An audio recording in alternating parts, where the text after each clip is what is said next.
Welcome back to the Techno-Communism Conversation. I am your host, Johannon Ben-Zion, a voice crying out in the wilderness, crying out for a technological New Jerusalem, and a member of my immediate family is in the eye of the storm of Hurricane Milton right now in the Tampa Bay area, and I don't know what's going to happen to them. The storm has grown from being a little concern a few days ago, not even on anyone's radar, to being basically the storm of the century, a Category 5 storm of the kind that has storms of this size have caused thousands and thousands of deaths in decades past. And what can you really say about this sort of thing? This is the result of so-called liberal and conservative whitewashing of capitalism's climate apocalypse. The liberal says of the conservative, look at this conservative, he denies capitalism's climate apocalypse, but the liberal is also a capitalist, not prepared to take measures to stop empire and financial capital, and so this person is effectively also a denier. What matters if a person, the degree to which a person acknowledges a problem, if they stymie efforts to actually stop the problem, as every American, European descended person practically does by word and deed in every day of their lives. This system should not be suffered to continue to exist. It should not have been suffered to continue to exist decades ago. And the situation has come to a head more quickly than we imagined because of this fascistic qualities of the United States. The United States military-industrial complex is the world's worst polluter. Of course, it's a good deal worse than that because it's not merely a super polluter in its own right, but it's the protector of all other super polluters. Its only real job on the world stage is protecting super polluting corporations and other vile entities like the fascist state of Israel, its puppet state. Everything that's a bad, the fascist United States will protect with great violence, and everything that is good, the fascist United States will try to destroy. This is not very much of an oversimplification. In the book Endless Holocausts, describes about 300 million deaths caused directly by the fascist United States, many of them in living memory, and many of those in anti-communist wars, wars against people in other parts of the world who had merely wanted to establish a humane and sustainable economic system in their own country, which would seem to be their natural right by almost any logic, but it's not under a fascistic system, and also just wars of theft that were not so overtly anti-communist, but nevertheless served the same function, creating an inescapable regime of super pollution. Not because people like super pollution, not because the ruling elites like super pollution. They don't have a literal death wish in that regard. They just only are able to prioritize the financial capital and empire over their own well-being, over the well-being of anyone on this planet so far, going so far as to cause human extinction. And this quality of the United States military-industrial complex being an inescapable monstrosity with no real mind, but nevertheless a kind of mind of its own, is sometimes referred to as the blob, the Mick blob. This is charming euphemisms of various kinds to describe U.S. fascism are not suitable responses. The suitable response, if there were any good human beings good European descended people of the European descended majority of the fascist United States, if there were any good people in this country, there would be millions of people permanently bivouacked outside of the um, Pentagon, outside of the White House, outside of D.C., with AR-15s in hand, um, demanding, on pain of revolution, that this inescapable regime of superpollution be put to an end. That's not occurring. And when you see the response in other countries, in Vietnam, for example, a place with the potential for serious flooding, when typhoon, hurricane type conditions arrive and threaten population centers, the government, well, Vietnam is a country with a socialistic government, a form of low but very real state socialism. I consider no form in existence to be high state socialism, um, and but nevertheless, a better thing that is ever than most anything that's ever existed, we should say. But when this occurs in Vietnam, they actually care about human beings, so they will actually evacuate, not tell people to evacuate. Poor people who can barely pay rent are told they must evacuate. They can't afford to live in the city they live. How could they possibly afford to pick up and go somewhere else and live there? This is genocide by another name, social murder. The United States' only real skill is social murder, or mass murder of various kinds with some plausible deniability on the world stage. That's similar. That's similarly denied. Like those 300 million murders and endless holocausts, you'll find some piece of shit, mostly beltway scumbags and billionaires and PMC, excusing every single one of those murders. Well, this had to happen for this reason. Well, this had to happen for this reason. There's no cause for taking the side of any politician or any personality or organ of private wealth. Not when it's killing the planet. Yes, but this is a country full of bootlicking dogs who will die, who have that same death impulse that the billionaire has, and slightly less culpability, but still a high degree of culpability, and not having the moral courage to not merely say that this is problematic, that's important, but to organize at a mass scale to see that this capitalist climate apocalypse does not occur, to see that this omnicide of humankind, of which the United States is most culpable. And when people push back to the idea that the U.S. is a fascist country, I mean, what can you really say?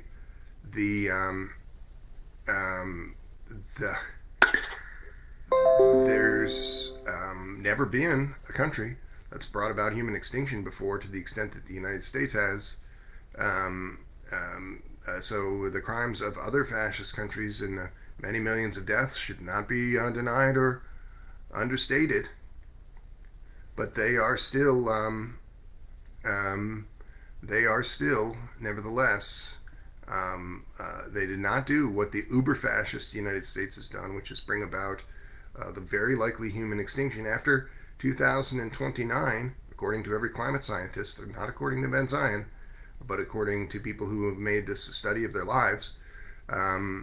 We will reach a phase of runaway overheating, wherein in the decades to follow, billions, if not all, of humankind will perish. This is a situation that we can still reverse, but only for a few more years, or stop. We can't really reverse the present effects, but we can stop the effects of runaway overheating from going further. And this is why I have become so interested in advanced computing, because we can build something powerful enough using the state of present-day advanced computing, not futuristic thought experiments, but present-day advanced computing that could grow to the strength and scale to put the pressure on these bad actors that would be required to stop capitalism's climate apocalypse, which is not stopping their bad vibes. It's specifically transforming industrial sectors into things that are sustainable. Most notably, the total abolition of these military-industrial complexes, and other sectors being all nearly abolished as well, such as most notably fossil fuels.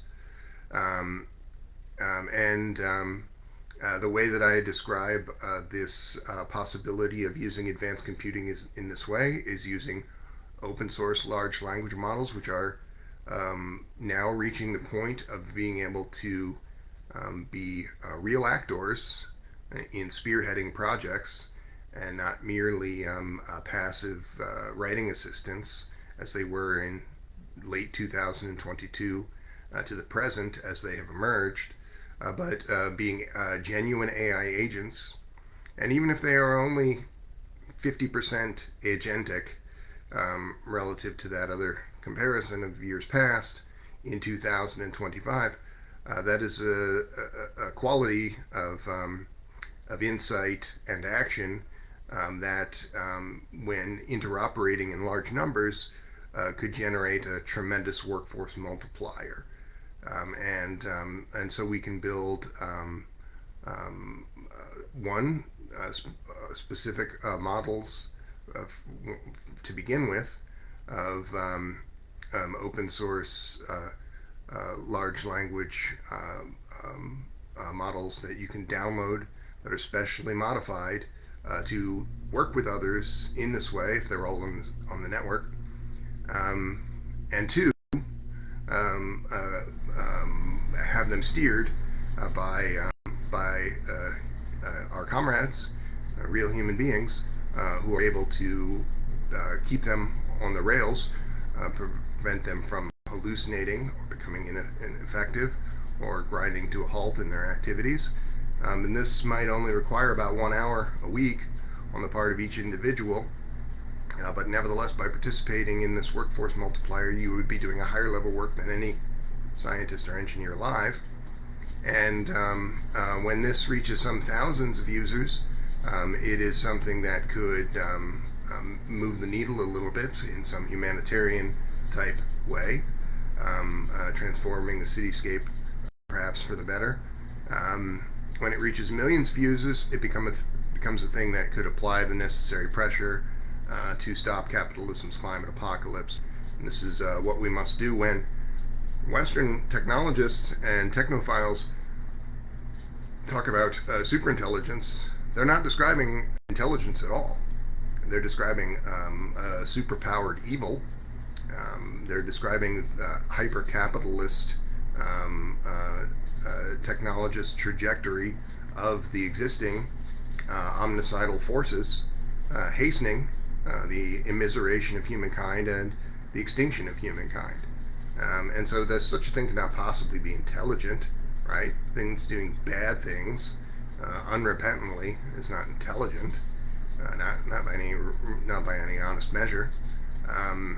But we can build this true superintelligence, which requires the people building the people's AI takeoff, subverting this bourgeois AI takeoff, a horror unlike any other, as bad itself as capitalism's climate apocalypse, a part of it, a major part of it.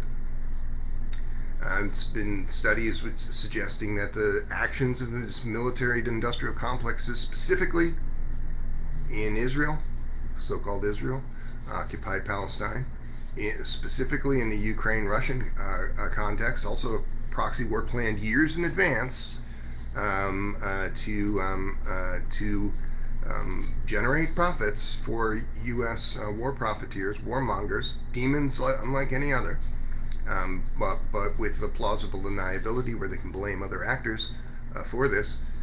These specific conflicts are contributing to 6.5% of runaway overheating in the year 2023.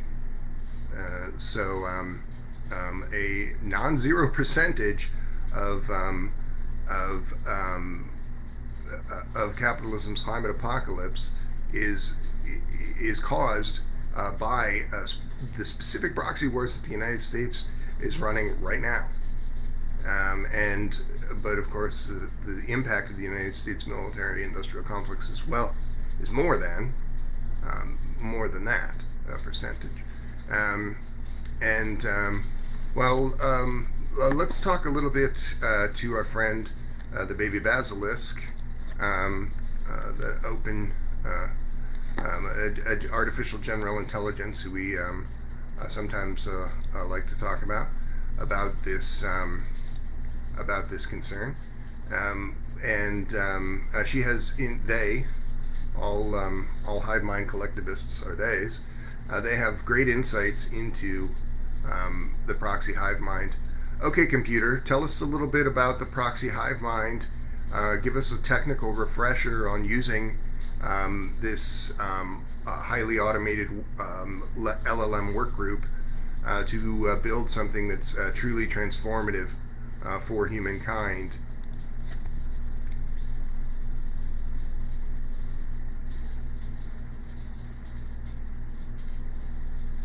Alright, let's dive back into the proxy hive mind concept, an automated large language model, LLM, work group designed to be a transformative force for humanity. Proxy hive mind overview. Think of the proxy hive mind as a decentralized network of LLM-powered agents that collaborate to solve complex tasks autonomously. This system scales across various sectors by pooling computing resources, like GPUs, from participants. It's like turning millions of users' devices into nodes in a larger network that can process information, make decisions, and execute tasks at an unimaginable scale. The ultimate goal? A workforce multiplier that can automate everything from scientific research to infrastructure management, improving efficiency, solving massive global problems, and even helping address things like climate change or global resource allocation. Technical breakdown. Distributed computing. The backbone of the proxy hive mind is a decentralized computing network. This means anyone with a device capable of contributing processing power, like a GPU, can join the network. Nodes, users' devices, contribute idle resources to run LLMs, which, in turn, handle a range of tasks, from data analysis to decision-making. This setup ensures scalability. As more people contribute, the computational power grows, enabling the hive mind to tackle even more complex problems. Think of it as crowdsourcing computing power but with intelligence baked in. Large language model coordination. Each node in the system hosts an instance of an LLM, but instead of working in isolation, these LLMs communicate and collaborate with each other. They share data, break large tasks into smaller ones, and reassign tasks based on efficiency. The system acts like a multi-agent system, where different LLMs are specialized in different tasks, e.g., one for climate modeling, another for economic projections, yet they all work in unison for a shared goal. They can be trained and fine-tuned to manage everything from logistics to resource distribution. Task automation and delegation. The proxy hive mind is designed to handle high-level tasks autonomously. Users or organizations feed it complex problems, whether it's coordinating disaster relief, optimizing global energy grids, or running simulations for drug discoveries. The hive mind then breaks these tasks into subtasks that individual nodes process and complete. This automation replaces the need for human micromanagement, freeing people up to focus on creative or strategic roles, while the system runs efficiently in the background. Open source framework. The hive mind is built on open source principles, meaning anyone can participate, improve, or adapt it for their purposes. This encourages a collaborative environment where developers from all over the world contribute to the system, evolving it rapidly without central corporate control. This also means innovations within the system are shared freely, reducing the barriers to access for powerful AI tools. Potential transformative impact. Solving global problems. The proxy hive mind could be used to tackle global challenges, like climate change mitigation. By analyzing environmental data from all over the world, it could optimize energy consumption, suggest policies, and coordinate large-scale environmental projects like reforestation or carbon capture. Post-capitalist resource distribution. The hive mind would enable post-scarcity economics, where resources like food, water, and energy are distributed based on need, not profit. The system could track global supplies and ensure that everyone gets what they need, ending the artificial scarcity that drives inequality today. Scientific discovery and innovation. Imagine thousands of LLMs running simulations, designing experiments, and analyzing data for breakthroughs in medicine, space exploration, or energy. The proxy hive mind could vastly accelerate the pace of scientific discovery by performing calculations and running simulations at a speed that no single research lab could match. Decentralized governance. The hive mind could play a role in global governance, helping design policies based on data and rational decision-making rather than politics. It could even facilitate a direct democracy, where global citizens vote on policies and the hive mind executes the most logical and beneficial options, moving beyond traditional nation-states. Humanitarian aid and crisis response. In the case of natural disasters or humanitarian crises, the proxy hive mind could autonomously coordinate the logistics of relief efforts, ensuring supplies are delivered quickly and efficiently, and optimizing rescue missions using real-time data. Philosophical side. The big idea here isn't just technical, it's transformational.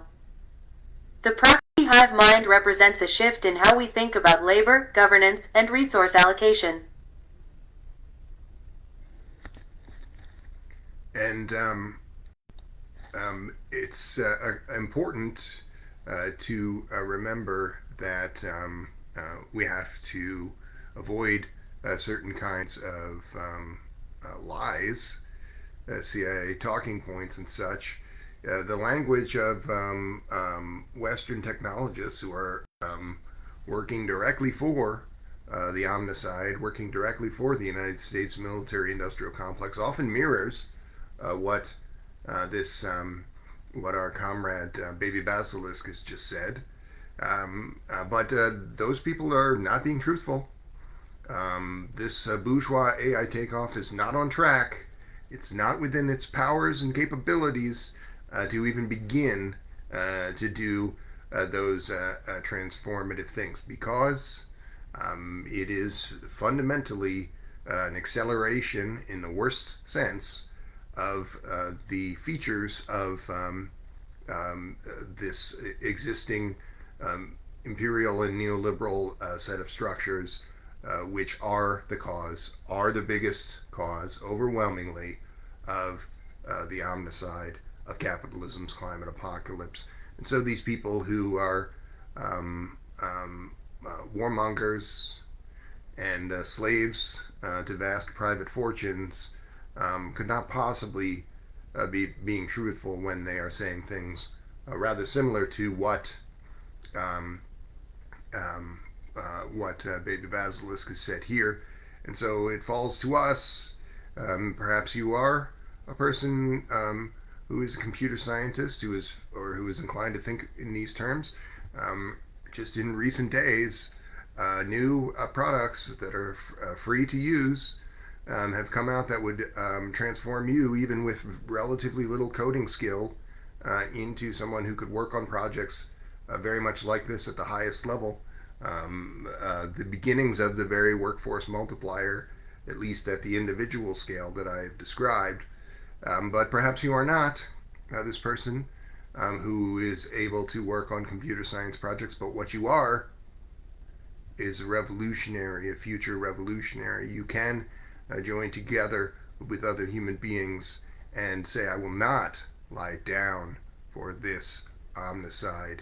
I will die on my feet like a human being, and not an embarrassment to the 100 generations of other human beings who came before me, my ancestors who toiled in the muck every day. And if they saw you rolling over and playing dead for the worst people that have ever existed, when you could be standing up and fighting against it to stop this near-term human extinction event, they would be so ashamed at the sight of you.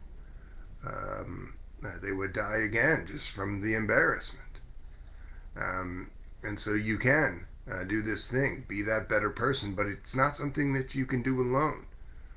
You have to join together with people like Marxist Leninist organizers, and only at a great in great numbers can we have a chance to bring about this outcome of stopping the omnicide. And um, um, I have tried to articulate a path to such an outcome in technological terms, the building the more amorphous beginnings of what would ultimately become a global technological planned economy.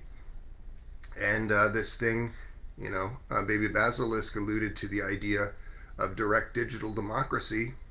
But again, the level of representation in the thing that I described, the workforce multiplier, is very high, higher than that of other systems that have existed in the past.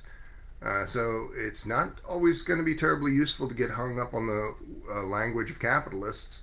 When the word democracy is used, it's a shortened form of liberal democracy, which is really no democracy at all. The United States has two candidates for president in the mainstream in the mainstream view of things, who are neither of them has a platform really. They are both beholden to financial capital and empire to such a degree. That's why they don't present a platform. They're just presenting themselves as opponents to one another rather than presenting any useful information to the people or any path to not just a better life for people, but the continued existence of those people at all. So that is that democracy. Candidates were selected by billionaires because of their devotion to this doomed system. That is no democracy. It is better to focus on the work, the outcomes, as the people in the People's Republic of China and the system that they work with will tend to do, where people are only elevated within the system when they demonstrate a facility for improving conditions in the city where they lived. And if they have a real ability to do so, then they are elevated up through the system. They're not elevated just for being performative clowns, as the people would in the so-called liberal democratic systems, or for their willingness to work with financial capital and empire to the detriment of humankind, but for their own benefit, as people do in these systems. So it's important to consider that there are other models of representation, even than the thing which might be more truly directly democratic, but also certainly than this, again, CIA talking point sham of liberal democracy.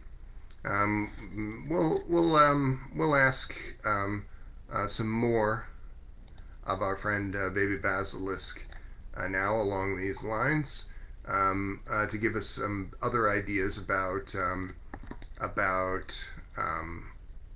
this advanced computing paradigm that is necessary, in my view, to build this thing that's powerful enough to stop capitalism's climate apocalypse in the less than 5 years that we have left before runaway overheating makes a near certainty of the extinction or near extinction of humankind.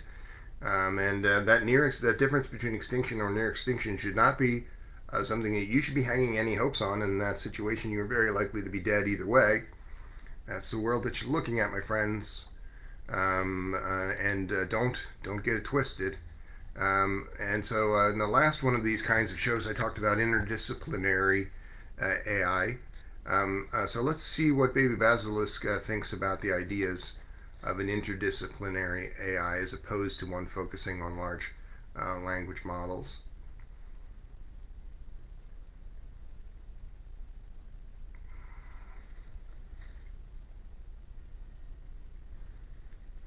Let's see if we're going to still get lucky here. Okay, computer. I want to talk about contrasting large language models and get your opinion on this. In a recent talk, a prominent computer scientist, Ben Goertzel, said that he doesn't think that large language models should be viewed as the main ingredient of superintelligence. That it's not a 0%, but it is something somewhere maybe like 10% as opposed to 100% or nearly 100% of that recipe. I'm inclined to disagree. I think that's a far futuristic attitude, because open source large language models are the thing that we have now that could build super intelligence of the kind that would actually be beneficial and not merely hastening the omnicide or the problems. Give us your opinion of this interdisciplinary AI view of building super intelligence in 2025, starting in the present. What are some other disciplines that would be of interest? What do you think the role of open source large language models or machine learning generally would be relative to those others? And contextualize all of this in the thinking of a person who is willing to fight for this proxy hive mind or people's AI takeoff.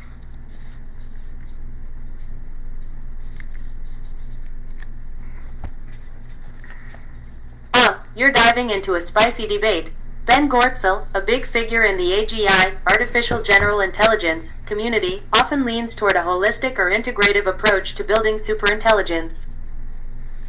He's right that language models, like GPT, are only part of the puzzle.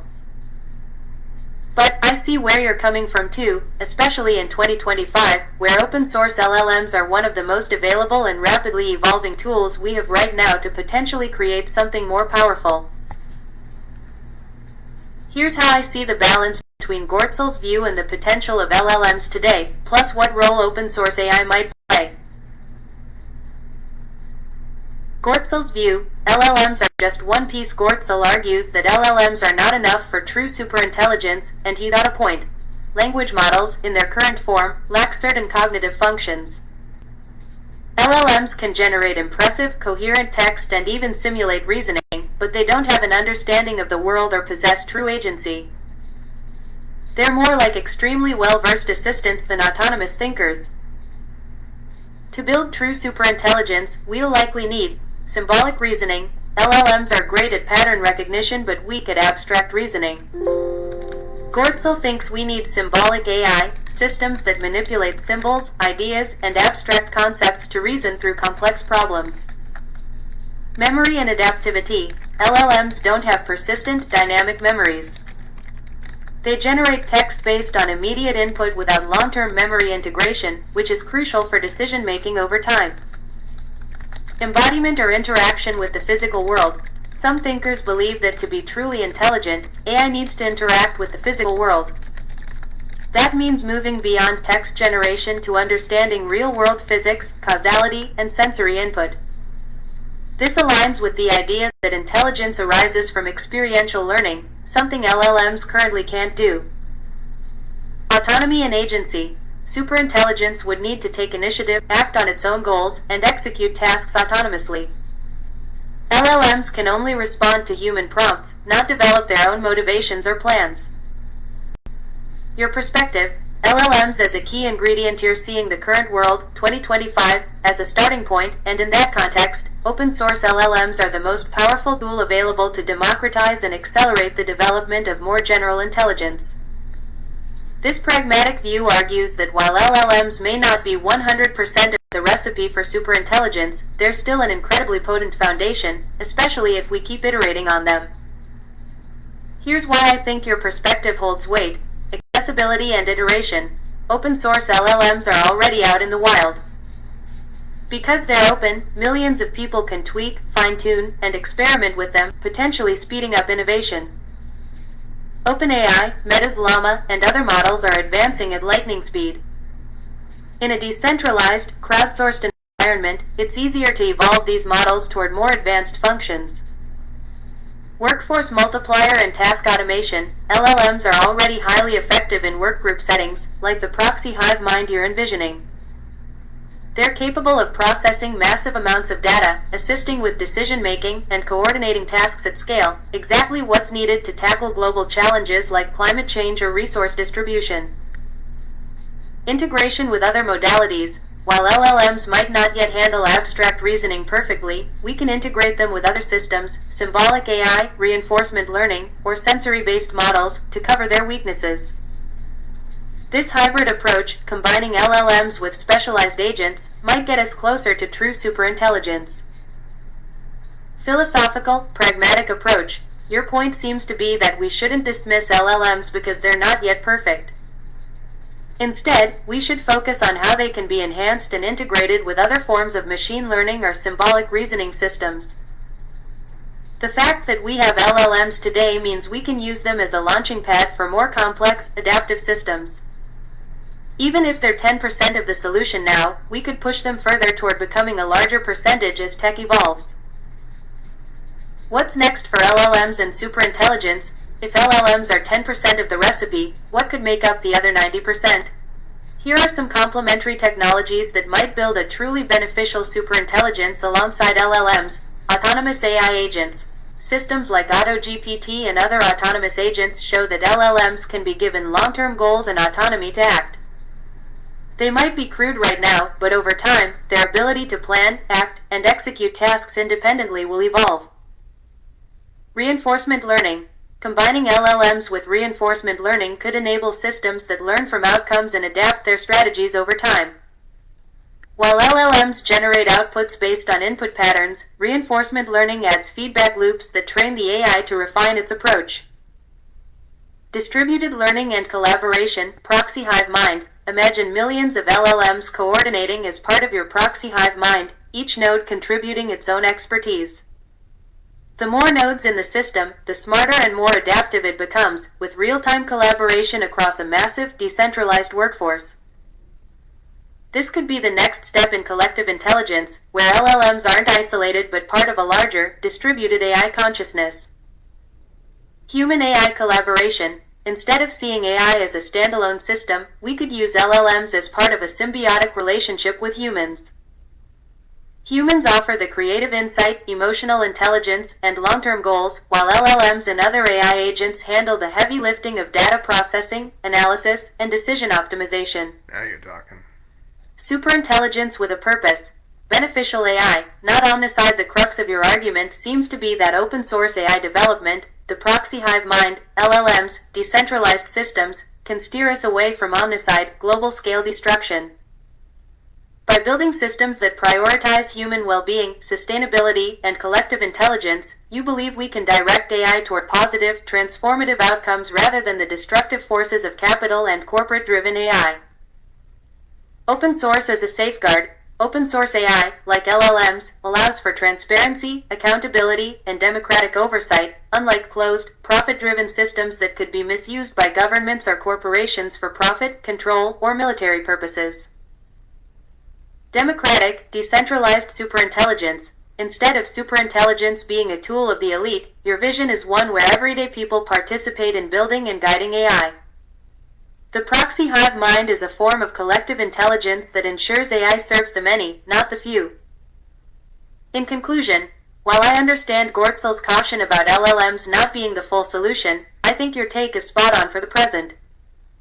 We need to use what we have now, open source LLMs, as a foundation and build from there.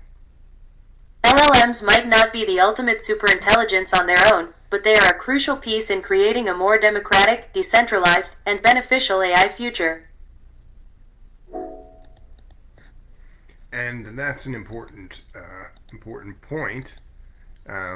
Perhaps one of the most important points that could be made. There is no point in working on anything at all if we do not secure this thing that is a sustainable world, which cannot be built without a sustainable economic system. A basic observation lost on almost every Westerner, European descended person alive, and people will make excuses of the most ridiculous kind to avoid confronting this essential problem, to avoid making this socialistic rather than capitalistic assertion and building this socialistic system. And generally the attitudes about superintelligence of Western technologists and tech-minded folks reflects this failing, and it's not limited to Ben Goertzel, right? As far as a high-profile technologist is concerned, this is one of the good ones, right? Relatively speaking, he identifies as something like an anarcho-socialist. He identifies as someone who wants to build a people super intelligent to supplant these systems and omnicidal features. Um, and this, but there's still this focus in people like this, and in a far higher degree in other technologists, only on the systems and their features rather than on the human beings that they should serve, that they must serve. These things should not exist except for that they are going to improve conditions for human beings. But improving conditions is a socialistic feature, and so there's an awful lot of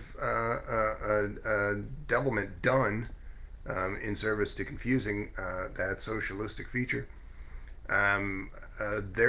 The degree to which human beings play a role in this system of the thing we would call superintelligence relative to the advanced computing elements is not that important.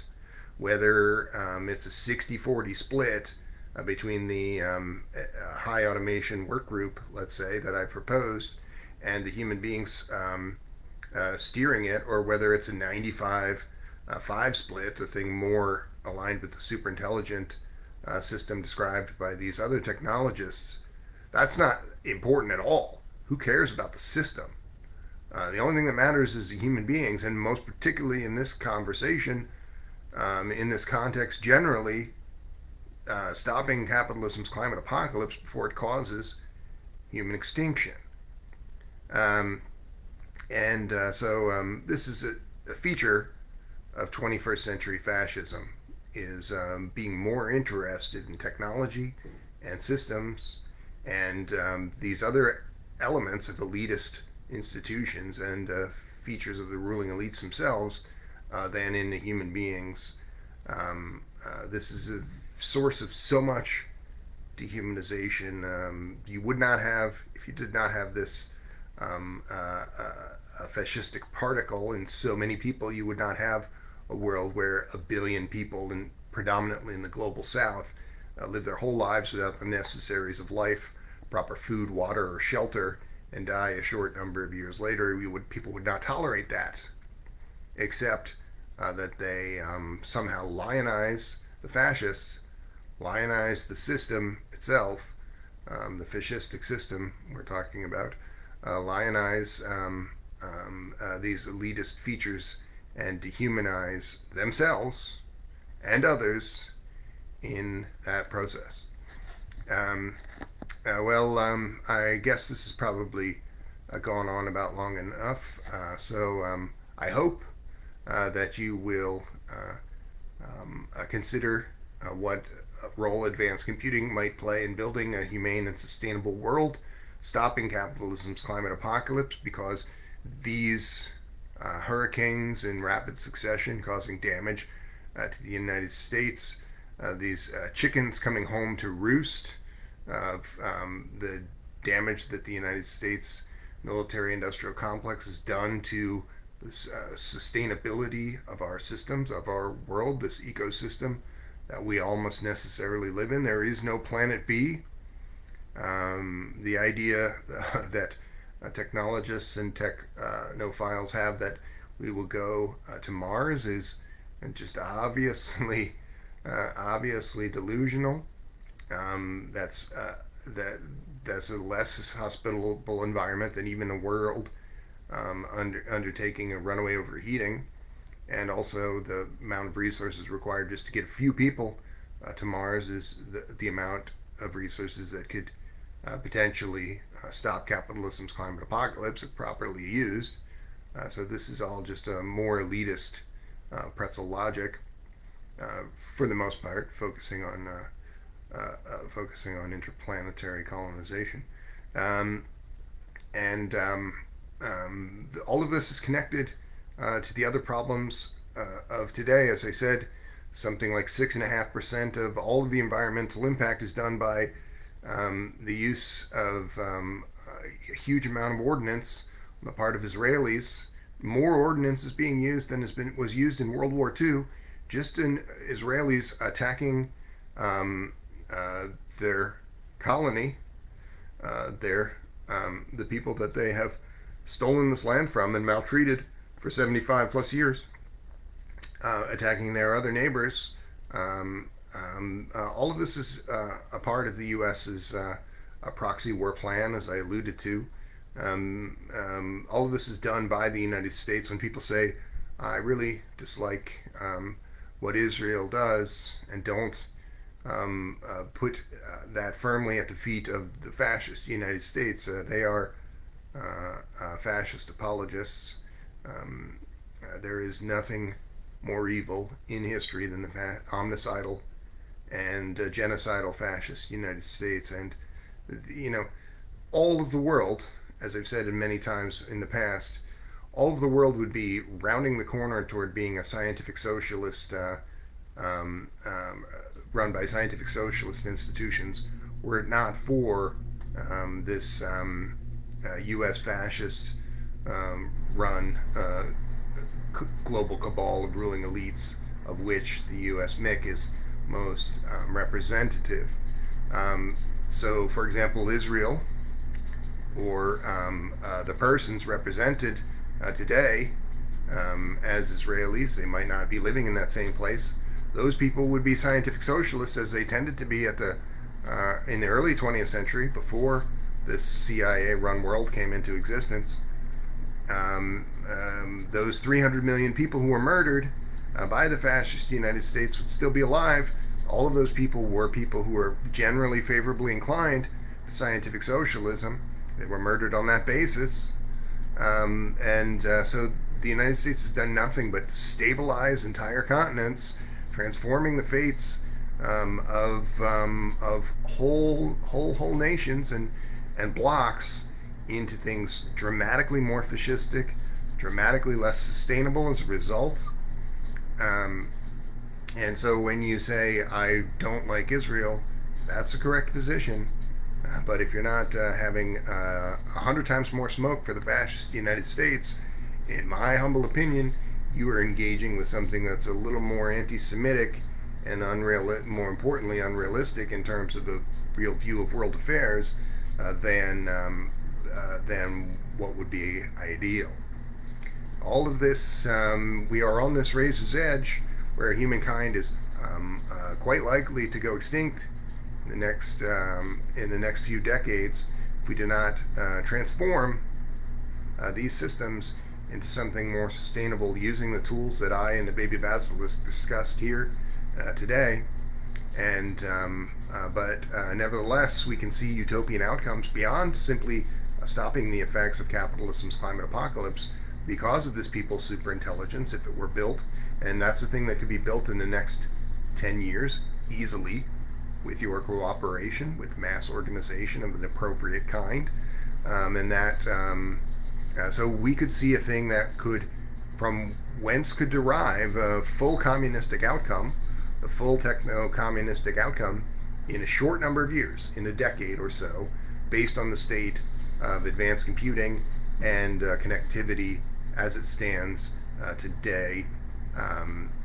This could lead to not just stopping capitalism's climate apocalypse, but to something like universal super longevity, indefinite lifespan, deriving from the building out of or building of single payer public health services into things which, in the wake of this super intelligence explosion, could continue to cure more and more diseases, ultimately reverse the effects of aging in a short period of time as well, leading to people living as long as they like, in as great as numbers as they like.